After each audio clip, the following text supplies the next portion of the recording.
The year was 1914. A bold expedition set sail toward the most unforgiving place on Earth, Antarctica. Their ship, Endurance, cut through the icy ocean with determination. On board were explorers chasing one impossible dream: to cross the frozen continent. But Antarctica had other plans. Slowly, silently, the sea began to freeze. Massive walls of ice surrounded the ship. Day by day, the pressure grew stronger. The crew watched helplessly. Then one terrifying night, the ice began to crush the ship. Wood cracked, metal twisted. The mighty Endurance slowly broke apart and disappeared beneath the frozen sea.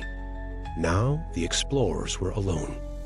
No rescue, no shelter, no civilization for thousands of kilometers. Only endless ice and the brutal Antarctic wind.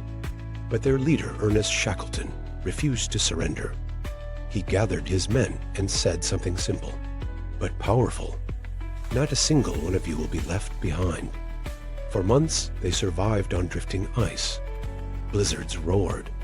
The frozen ocean groaned beneath their feet. And every day, survival became harder. Then the ice beneath them began to break. The men launched small lifeboats into the violent Southern Ocean. Towering waves crashed around them. Freezing water soaked their clothes. The wind howled like a monster in the dark. Still, they kept rowing. Days turned into weeks. Finally, through fog and storm, land appeared, a lonely frozen island. But their journey was not over.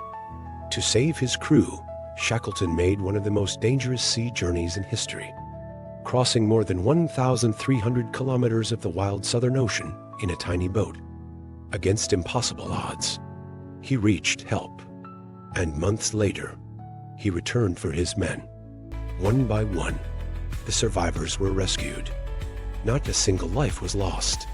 In the most brutal place on Earth, where survival itself seemed impossible, 28 men walked away alive. Because sometimes, survival doesn't begin with strength. It begins with one decision: the decision to never give up.